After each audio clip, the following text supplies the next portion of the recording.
Hello guys, welcome back my YouTube channel. पिछली video में हमने जेरेंटी की पार्ट 1।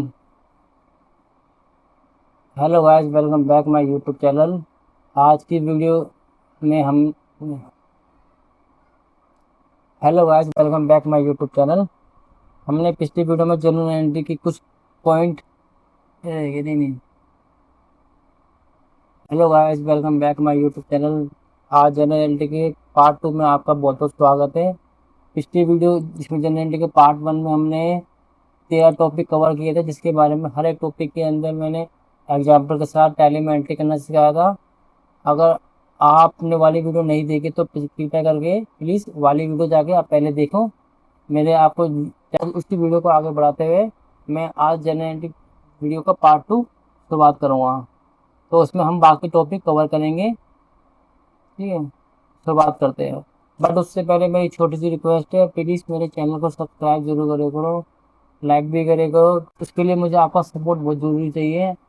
इसके लिए आपको सिर्फ सब्सक्राइब करना है और लाइक शेयर करना है मेरे चैनल को, ताकि मैं और भी वीडियो बनाऊं वो आप तक पहुंच सके। तो हम स्टार्ट करते हैं। हाँ रखनी है आपको, ठीक है। उसी तरह इंटरेस्ट कैपिटल। अब इंटरेस्ट कैपिटल क्या होता है? देखो, इंटरेस्ट कैपिटल वो होता है जैसे कि अगर कंपनी में जो डायरेक्टर और पार्टनर होते हैं वो अपने कैपिटल लगा रहे हैं 2-2 लाख 3-3 लाख रुपए, तो वो उस पर इंटरेस्ट चार्ज करते हैं, इंटरेस्ट लेते हैं। वो उनका कुछ जब डील बनती है तो उस पर मेंशन होता है कितना परसेंट इंटरेस्ट लोगे। ठीक है, वो प्रॉफिट के अकॉर्डिंग लेते हैं। जितना कि अगर लॉस है तो फिर इंटरेस्ट का कैपिटल बनता नहीं है, अगर प्रॉफिट है तो ले सकते हैं। ठीक है, तो इसके लिए नेट हम सेव करने के बाद क्या करेंगे? अब देखो, टैली में एंट्री कैसे होगी? टैली में इसकी 100% पेमेंट तो करी नहीं है, ऐसी रिसीव करी तो इसकी जन एंट्री आएगी। तो पहले तो हमने अब इसमें टैक्स टैली अकेडमी में पार्टनर कौन है? ये एक प्रोपर्टी कंपनी मान लेते हैं, ठीक है ना। या पार्टनरशिप मान लो या डायरेक्ट से मान लो, कुछ फर्क नहीं पड़ता। ठीक है, ये एक ये पार्टनरशिप कंपनी मान लो जिसमें 2 पार्टनर हैं। ठीक है, तो 2 पार्टनर की हम पहले पेमेंट की एंट्री। अब 2 पार्टनर ने पैसा यहाँ पर इंट्रोड्यूस करा है कंपनी में, तो 10 लाख रुपए लगा है। एक पार्टनर का नाम ले लेता हूँ, यहाँ पे लिख दूँ मैं। एक पार्टनर का नाम है अक्षय एंड दूसरे का नाम है मन्नू। ठीक है, दोनों की 50-50 की कंपनी में इन्वेस्टमेंट है। कंपनी में इन्वेस्ट हुआ तो इन्वेस्टमेंट की एंट्री भी आपको साथ में बताया था, ठीक है ना। तो इन्वेस्टमेंट की एंट्री कैसे होगी? F7 होगी। ठीक है, F7 के बाद अब हम करेंगे कैपिटल का। पहले कंपनी में कैपिटल इश्यू हुआ है 2 पार्टनर से। ठीक है, तो एफ वाउचर पर जाएंगे। देखो, जब भी कोई कंपनी शुरू होती है तो जो ओनर होता है वो पार्टनर वो कंपनी में पैसे इन्वेस्ट करता है, तो उसकी एंट्री कैसे करते हैं? F7 का नाम यहाँ पर, F7 का यहाँ पर लिखेंगे हम। अब कंपनी में पैसा आया है, मेरी टैक्स टैली अकेडमी कंपनी यहाँ लिखा हुई है। इसके 2 पार्टनर हैं, उन्होंने 10-10 लाख रुपए इन्वेस्ट करे। तो यहाँ पर क्या पैसा है? कैश आया। तो कैश आया तो कैश एक रियल अकाउंट है। अब कैश आया है तो कैश बढ़ा हुआ 100%, तो यहाँ 20 लाख रुपए लिखेंगे। ठीक है, देखो यहाँ पर 2 लाख उसका क्रेडिट आ रहा है। मैं जैसे 20 लाख करूँगा ऑटोमेटिक कैश हमारे पास हो जाएगा। Okay, okay. इसके मन्नू यहाँ पर कि हम 10 लाख रुपए, 1 2 3 10 लाख रुपए इनने करें और 10 लाख रुपए अक्षय ने करें। ठीक है, अब प्रॉपर एनएस लिख दूँ यहाँ पर, being introduced by capital by both partner. अब दोनों का पैसा कंपनी में इन्वेस्ट हो गया है। ठीक है, और हमारे पास कैश भी आ गया है। अब फाइनल मंथ के एंड में इनको इंटरेस्ट कैपिटल के इंटरेस्ट कैपिटल में इंटरेस्ट पे करना है। अब हमने मान लिया, इन्होंने आपने डिसाइड कर लिया कि हम 1-1% लेंगे 10-10 लाख रुपए का साल के एंड में। ठीक है, तो 10 लाख रुपए का 1% कितना हो गया? का 1% की एक का 1%,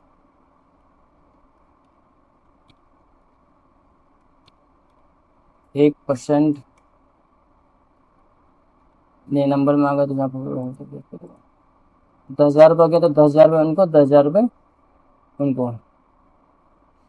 तो अब इंटरेस्ट कैपिटल की एंट्री करनी है, तो 10-20 हज़ार रुपये इंटरेस्ट उनको पार्टनर को देना है। तो जब भी पार्टनर को चीज़ दे रहे हैं, कंपनी पे कर रही है, एक इंटरेस्ट दे रही है, तो कंपनी में खर्चा हो गया, तो खर्चा हमेशा डेबिट होता है। ठीक है, तो यहाँ पर बनाएंगे लेजर और सी करके इंटरेस्ट ऑन कैपिटल। ठीक है, अब इनडायरेक्ट एक्सपेंस है क्योंकि एक तो एक कंपनी की एक्सपेंस है। ठीक है, तो 10,000 यहाँ लिखेंगे 20,000 रुपये और क्रेडिट में कर देंगे मन्नू 10,000 रुपये और दूसरा अक्षय 10,000 रुपये ये, और 10,000 रुपये है, ठीक है। तो being paid in interest on capital to the partner, ठीक है। अब ये इस तरह हम इंटरेस्ट एंड कैपिटल एंट्री करते हैं। अब वो इंटरेस्ट चाहे प्रोप्राइटर में दो, पार्टनर में दो, प्राइवेट कंपनी में दो, कुछ भी सेम एंट्री ही होती है सब में, ठीक है। मैं आपको टैली के साथ साथ आपको अकाउंटिंग करना भी सिखा रहा हूँ। अगर आपने ये मेरी वीडियो पूरी देखोगे, जितनी भी एंट्री कर रहे हो आप, टैली चलाओ, बीजी चलाओ, शैप चलाओ, कोई सा भी सॉफ्टवेयर यूज करो, सब में एंट्री सेव होते हैं, क्योंकि कॉन्सेप्ट आपको आना चाहिए, आपको पता होना चाहिए कौन सी चीज़ डेबिट हो, कौन सी क्रेडिट होगी। तो किस किस चीज़ों में इंटरेस्ट, किस चीज़ को बता रहा हूँ। तो इंटरेस्ट कैपिटल भी हमेशा चीज़ें एंट्री लगती है, ठीक है। ये भी हमारा डन हो गया है। अब ठीक है। अब आता है इंटरेस्ट ऑन ड्राइंग। अब इंटरेस्ट ऑन ड्राइंग क्या होता है, देखो इंटरेस्ट ऑन ड्राइंग होता है, कम मालिक ने क्या किया है, मालिक ने ना, कंपनी के ओनर ने, ये डायरेक्टर ने, प्रोप्राइटर ने कुछ पैसा ना अपने लिए यूज कर लिया, ठीक है। जैसे यहाँ पर उसने क्या कहता है, कुछ आइटम ले लिया था ना, यहाँ पर उसने गुड्स विड्रॉल बाय प्रोप्राइटर, मतलब उसने क्या किया, 25,000 के सूट पर्सनल ले लिए, उसकी पेमेंट नहीं करी, ठीक है। अब अब क्या होगा, अब उसके अंडर में कैसे करेंगे, मैं बताता हूँ। तो जो जितना पैसा उसने लिया है, कंपनी जितना पैसा उसने कंपनी के माल जितना पैसा उसने कंपनी के माल पर लिया है, जैसे 1 लाख का माल उसने पर्सनल यूज के लिए ले लिया है, तो कंपनी को ये पूरा राइट होता है कि वो उस पर इंटरेस्ट चार्ज करे, ठीक है। तो कंपनी का पूरा हक है उस पर इंटरेस्ट चार्ज करे। अब जैसे कि उसने 1 लाख रुपए ले लिया, 1 लाख रुपए का माल ले लिया, और 1 साल तक उसने उसकी पेमेंट नहीं करी, जब वो माल वापस नहीं करा, ये जो भी नहीं करा, तो कंपनी का पूरा हक है वो उसके अगेंस्ट इंटरेस्ट चार्ज करे। अब 1 लाख रुपए उसने लिए थे, तो 1 लाख रुपए पे अगर मिनिमम 12% ले हम, तो ये होगा ड्राइंग, तो ये ड्राइंग उसको पे करना होगा। तो ये भी एक तरह की क्या हुआ, ये एक तरह की कंपनी के लिए इनकम हो गई ना। और वापस हो जाएंगे, यहाँ पर हम डालेंगे, अक्षय ने किया है सारा कांड, 18,000 रुपये, कितना अमाउंट, 18,000 रुपये, 12,000 रुपये। और यहाँ पर एक लेसन बनाएंगे, इंटरेस्ट ऑन ड्राइंग, ये तो इनडायरेक्ट इनकम, इनडायरेक्ट इनकम, ठीक है। और नेक्स्ट में लिख देंगे 1 लाख रुपये के ऊपर एट द रेट 12% के हिसाब से हमने चार्ज किया है, ये हो गया इंटरेस्ट ड्राइंग। तो ये एंटी डन हो गया। किसी को कन्फ्यूजन तो कमेंट आता है। अगला आ रहा है जीएसटी एडजस्टमेंट करना। अब जीएसटी एडजस्टमेंट करना, भाई देखो सिंपल सी बात है, हम जब फाइनल मंथ के एंड में जब 3 भी भरते हैं, तो हम 2 लेजर में आते हैं, एक इनपुट का एक आउटपुट का, ठीक है ना। अब हाँ, मैं आपको अब जीएसटी का एडजस्टमेंट करना भी जनरल एंट्री की तरह होता है। अब जीएसटी का एडजस्टमेंट कैसे है, देखो आपने कोई माल बेचा हुआ है 10,000 रुपये का, प्लस 18% के हिसाब से, तो 1,800 इसका जीएसटी हो गया है, ठीक है। ये आउटपुट टैक्स हो गया है, ठीक है। मैं इसको ना एक अलग सीट के अंदर बनाता हूँ ताकि आपको ज़्यादा ये लगे। अब मैंने क्या किया, कोई सेल्स किया है 10,000 रुपये, तो मेरा मेरा सिखाने का तरीका ये है कि मैं आप ये तो कॉन्सेप्ट सिखाऊंगा, बेसिक चीज़, ताकि आप जब भी कोई करो, कोई सी भी एंट्री किसी में करो, तो आपको कन्फ्यूजन है। अब मैंने 10,000 का माल बेचा है, इस पर 18% टैक्स हो गया, जो भी 18% 5% लगता है कंपनी के कौन सी आइटम के अकॉर्डिंग, ठीक है। 18% लगा दिया हमने, तो 18% हो गया हमारा आउटपुट टैक्स, ठीक है। अभी मैं सी जी एस टी के बाद से मैं बताऊँ, जीएसटी से 18% पे करना है, ठीक है। बट उसने कुछ माल परचेज किया था इसके अगेंस्ट, उसने माल परचेज किया था 8,000 रुपये का। अब 18% उसे इनपुट भी मिला था, तो जब इसको 18% निकालेंगे हम, तो कितना हो गया, इनपुट हो गया हमारा इतना, ये हो गया हमारा इनपुट टैक्स, ठीक है। अब इनपुट टैक्स हो गया, तो हमें पे कितना करना है, ये हमें मिलेगा, रिसीव होगा हमारा। तो हम क्या करेंगे, हमें पे 1,800 करना है और हमें इनपुट मिल गया इतना, तो आप आपस में हमने एडजस्टमेंट कर लिया, तो हमें 360 रुपये में जीएसटी पे करना है, ठीक है। तो हमें सकारो गवर्नमेंट को डायरेक्ट हमें कितना पे करना है, ये 60 रुपये करना, क्योंकि हमने आपस में ये एडजस्ट कर लिया, इनपुट और आउटपुट और इनपुट, ठीक है। तो आउटपुट और इनपुट की एंट्री कैसे करते हैं वो भी आपको टैली में बता दो, वो भी जनरल एंट्री के थ्रू ही लगती है। तो जितनी एग्जाम मैंने सब जनरल के थ्रू लगती है, ठीक है। अब सबसे पहले आप ध्यान रखो कि सेल क्या होती है। देखो सेल होती है क्रेडिट, ठीक है। तो आउटपुट क्या हुआ हमारा।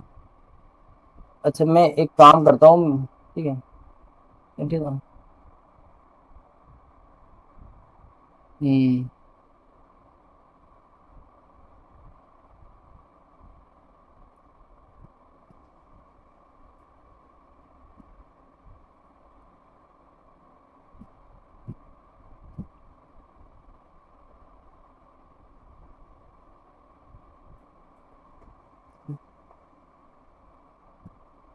हम्म।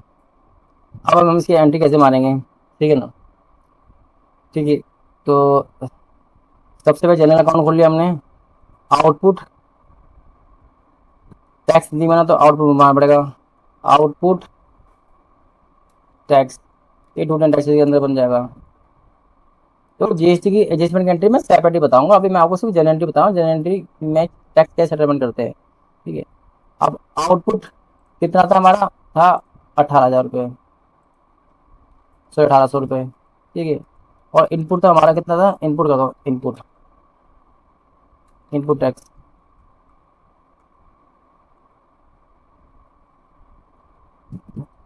इनपुट था हमारा 1440 रुपये,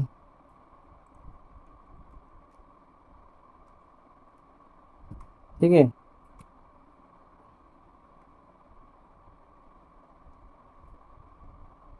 1440 रुपये। अब हमें यहाँ पे कितना करना था, हमें पे करना 360 रुपये। देखो हमें ऑटोमेटिक 360 आ जाएगा। क्रेडिट में जब जाएंगे हम लिखेंगे और जीएसटी, जीएसटी पेबल,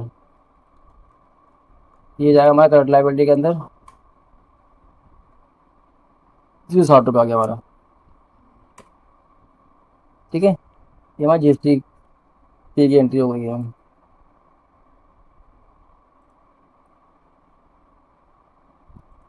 तो हमारा जीएसटी, जीएसटी साइज है, मतलब मैंने आपको बेसिक चीज़ बता दी है कि जीएसटी कैसे कैसे, मैंने आपको बेसिक अकाउंटिंग बताई है कि किस तरह आउटपुट और इनपुट एडजस्ट करते हैं और किस तरह पे निकालते हैं। तो इसी तरह अगर आपके सी जी एस टी होंगे, एस जी एस टी भी होंगे, सी जी एस टी इनपुट भी होगा, S G S T input भी होगा, आई जी एस टी, आई जी एस टी इनपुट भी होगा, आई जी एस टी आउटपुट भी होगा। तो सबको ऐसे सेटल करना है, ठीक है। तो ये हो गई हमारी।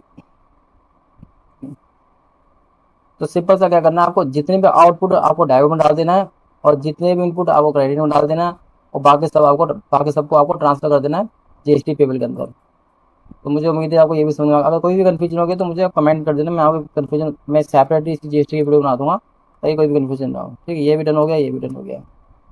अब अगला टॉपिक आ गया हमारा टीडीएस डिडक्शन। अब देखो टीडीएस डिडक्शन क्या होता है, देखो सरकार कुछ, हम्म, अब टी डिडक्शन होता है, टी डिडक्शन एंट्री करनी है।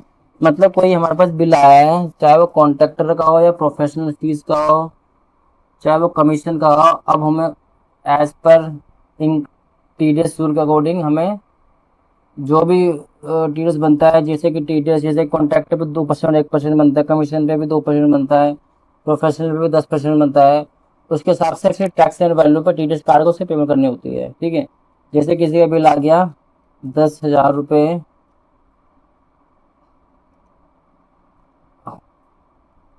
10,000 रुपये और 1800 जीएसटी। अब ये इस पे किसी का बिल आ गया, ठीक है। अब 1100 में पे करना, तो हम टीडीएस इस पे काट कर टीडीएस की बाकी पेमेंट पे कर देंगे, ठीक है। अब उसकी एंट्री कैसे सेटल करते हैं, ठीक है। और टीडीएस हमेशा टैक्स के वैल्यू पे करता है, ठीक है, ये ध्यान रखना है। तो अब हमारा बिल आ किसी का बिल आ गया, जिसमें मैंने ये बिल दिया है ये, पहले तो 50,000 रुपये प्रोफेशनल फीस तक फ्री हो गया है, तो 60,000 रुपये किसी का बिल आया है हमारे पास, ठीक है। 60,000 प्लस 18%, इतना का बिल आया तो अब हमें टीडीएस काटना पड़ेगा, क्योंकि 50,000 तक की लिमिट फ्री है, टीडीएस नहीं काट सकते, उसके बाद टीडीएस काटना पड़ेगा।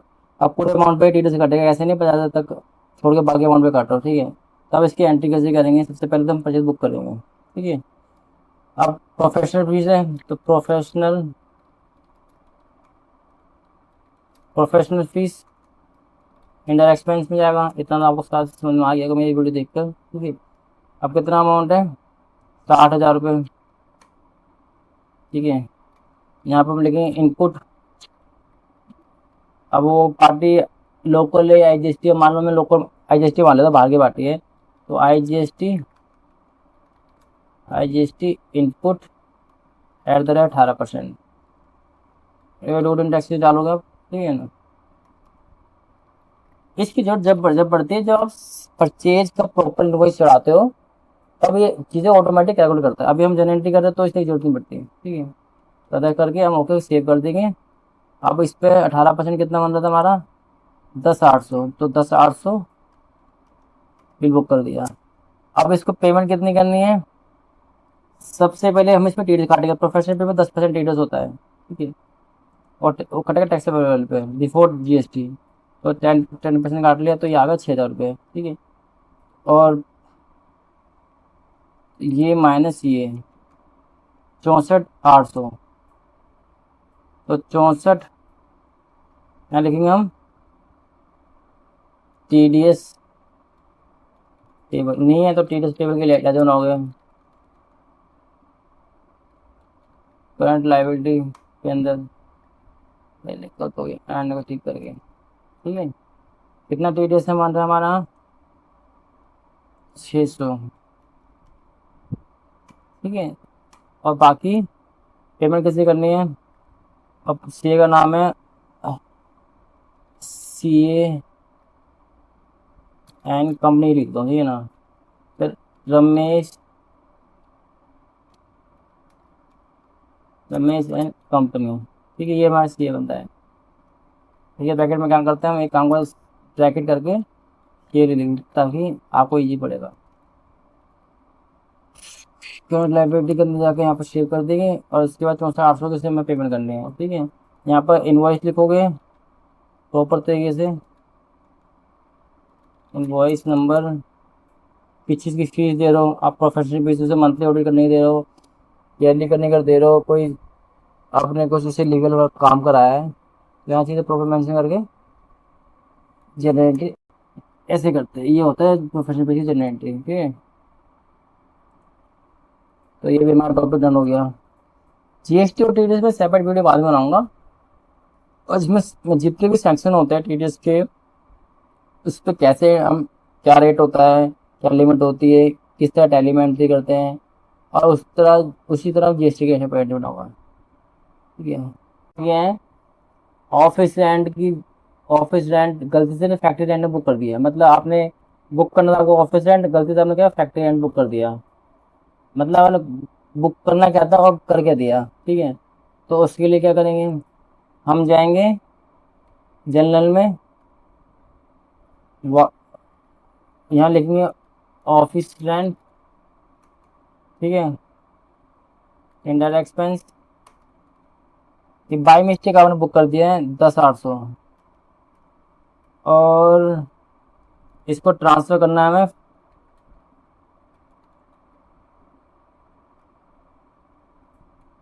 फैक्ट्री रेंट में, तो फैक्ट्री रेंट, तो बीइंग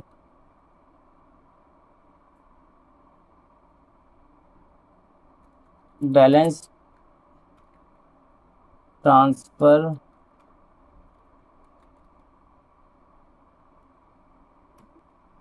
तो ये हो गया आपका ट्रांसफ़र एंट्री,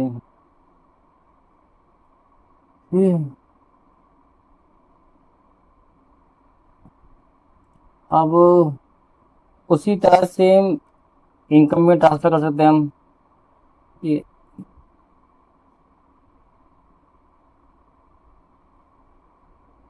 सेम इनकम भी सेम ऐसी ही होती है, ये आप सीखी गए होंगे ऑटोमेटिकली। अब रेक्टिफिकेशन एंट्री मतलब वही सेम वही एंट्री होती है, मतलब आपने गलती से बुक करना था आपको बिजली का बिल आपने उसको टेलीफोन एक्सपेंस बुक कर दिया तो उसको उसको कैसे रेक्टिफाई करोगे? तो उसको भी सेम इसी तरह से रेक्टिफाई कर सकते हैं, ये भी सब सेम ही है टैली के अंदर भी। ईयर एंड के ईयर एंड की एडजस्टमेंट ये भी आपको मैंने बता ही दिया। तो 31 मार्च में हम डेप्रिसिएशन बुक करते हैं, प्रोविजन करते हैं, आउटस्टैंडिंग एक्सपेंस बुक करते हैं, वो भी सेम ऐसे ही होती है। ठीक है, एसेट एडजस्टमेंट ये भी सेम मैच ऐसे ही है, लायबिलिटी भी सेम ऐसे ही करनी होती है। नेक्स्ट आता है ये मैंने loan cap convert into capital. अब इसका मतलब क्या होता है? अब इसकी एंट्री टैली में कैसे करते हैं, इसकी जनरल एंट्री कैसे पास करते हैं, पहले समझना होगा कि लोन कन्वर्ट इनटू कैपिटल होता क्या है। देखो, लोन कन्वर्ट इनटू कैपिटल का मतलब होता है कंपनी के ओनर ने कंपनी को लोन दिया और बाद में उसने वो लोन ना लेके उसी लोन को अपनी कंपनी में एज ए कैपिटल मान लिया और उसे कैपिटल में कन्वर्ट कर लिया। ठीक है। अब फॉर एग्जांपल मैं लेता कि मेरी जो कंपनी है टैक्स टैली वाली, उसने 5 लाख रुपए का लोन दिया था। ठीक है। अब अब ओनर कह रहा है ये जो मैंने लोन लिया था ना इसको अब कैपिटल ही मान लो। तो उसकी एंट्री कैसे करेंगे? ठीक है। सबसे पहले अब रिसीव की एंट्री करेंगे हम। ठीक है। हम जाएंगे F6 के अंदर, वाउचर में F6 के अंदर। अब मन्नू ने कंपनी को लोन दिया है 1 तारीख को। पहली बात तो कैपिटल नहीं आ गया यहाँ पर। ठीक है ना। सबसे पहले हम ऑल सी करेंगे और मन्नू के नाम पर लोन एक लोन अकाउंट बनाएंगे और उसको डाल देंगे हम अनसिक्योर लोन के अंदर। ठीक है। अब उससे 5 लाख रुपए मन्नू ने कंपनी को दे दिए, कैपिटल ने दिए, लोन दिया शुरुआत में। अब पैसा हमारे पास बैंक आया है। ठीक है। अब बाद में डिसाइड हो गया तो कि इसको कैपिटल ही बनाना है, इन्होंने कुछ लीगल फॉर्मेलिटी पूरी कर दी और उसी में रिटर्न फाइल कर दिया। अगर कंपनी प्राइवेट लिमिटेड या LLP है, अगर नहीं तो उन्होंने सीए से बात करी, इसको बोला है कि इस लोन को ही कैपिटल में ट्रांसफर कर दो। ठीक है। तो अब हम जाएंगे बैलेंस शीट के अंदर, बैलेंस शीट जाकर देखेंगे तो लोन एंड लाइबिलिटी के लोन अनसिक्योर लोन के अंदर 5 लाख रुपए देने आ रहे हैं मन्नू को। लेकिन इसको कैपिटल में कन्वर्ट करना है तो यहाँ पर करेंगे वाउचर टाइप में जाएंगे, F7 करेंगे, लोन अकाउंट डेबिट, कितना अमाउंट है? 5 लाख रुपए, और मन्नू कैपिटल, और being loan amount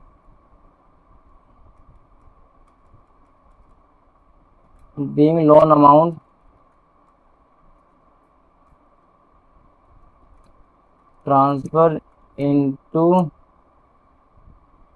Mannu capital.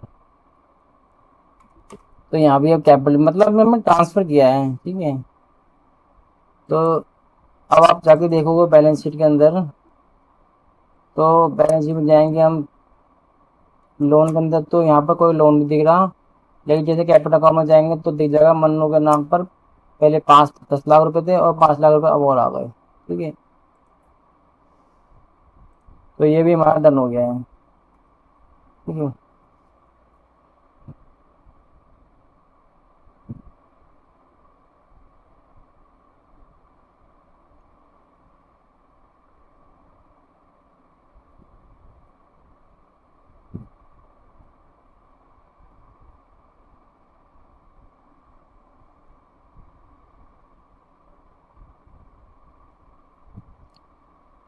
अब अगला आता है ओपनिंग बैलेंस एडजस्टमेंट। अब ओपनिंग बैलेंस में एडजस्टमेंट करना है, एडजस्टमेंट मतलब हम यहाँ पर जनरल एंट्री करना पड़ेगा हमें। अब ये इसकी जरूरत कब पड़ती है और क्यों पड़ती है? देखो, लास्ट से जब हमने बैलेंस शीट फाइनल करी तो हमसे गलती से किसी का 50,000 बैलेंस था और हमने वहाँ पर उसका बैलेंस 60,000 रुपये 1 लाख को डाल दिया। बट जब हमने बाद में इसकी लेजर रिकन्सिलेशन करी, उस टाइम नहीं कर पाए थे, तो हमें पता लगा कि वो पैसा सस्पेंस में खड़ा हुआ था। तो जिससे एक्चुअल बैलेंस तो 50,000 रुपये है और हमने गलती से बैलेंस में दिखा दिया 1 लाख रुपये। अब उसको ठीक करना है, उसको ठीक कैसे करेंगे? ठीक है ना। तो अब एडजस्टमेंट करना है। अब एडजस्टमेंट ठीक है, तो अब कैसे? अब एडजस्ट मतलब एक पार्टी का। अब ओपनिंग बैलेंस एडजस्टमेंट क्या होता है? देखो, ओपनिंग बैलेंस एडजस्टमेंट होता है कि लास्ट ईयर जब हमारी बुक्स फाइनल हुई थी 31 मार्च 2003 को, 31 मार्च 2026 को, तब हम एक हमारी पार्टी थी चिराग नाम की, जिसने हमें दिए थे 1 लाख रुपए। ठीक है, 1 लाख रुपए दिए थे हमें। नहीं, 1 लाख में हमारे एक नाम चिराग नाम की पार्टी थी, जिसको हमने 2 लाख का माल सेल किया था। 2 लाख रुपए का माल सेल किया हमने उसे, और उसने हमें 1 लाख रुपए लास्ट ईयर 31 मार्च को हमें दे देते 1 लाख रुपए। ठीक है, बट 1 लाख दे देते, तो इसका बैलेंस आना चाहिए, कितना आना चाहिए? इसका बैलेंस आना चाहिए 1 लाख रुपए टैली के अंदर। तो पहले तो हम शेयर की एंट्री भी सीखेंगे हाथ के हाथ। ठीक है, रिसीव की एंट्री भी करेंगे इसमें, और मैं आपको बैलेंस शो करूँगा। ठीक है, तो 2 लाख रुपए माल बेचा मैंने उसे। तो तीनों केस में मैं ये जनरल एंट्री पास करूँगा। ठीक है, क्योंकि मैंने आइटम नहीं बेचा, मैं सिर्फ जनरल एंट्री सिखा रहा हूँ, जनरल एंट्री कैसे करते हैं। ठीक है, वाटर टैब में जाएंगे, F7 करेंगे।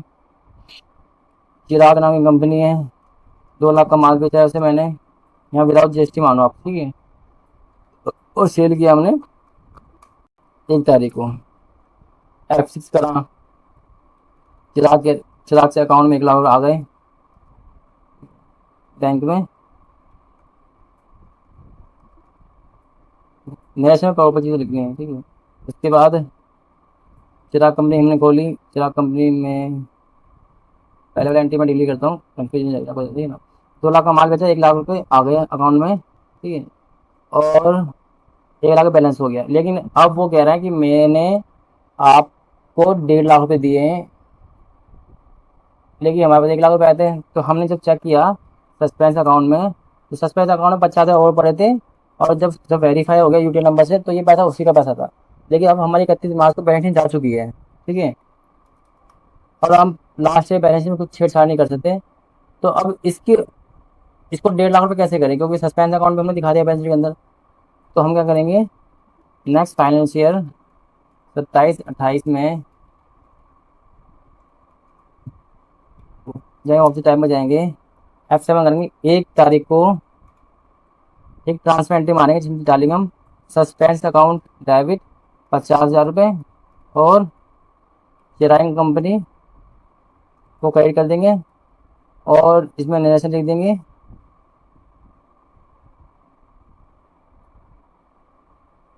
Being amount transfer from suspense to Chirag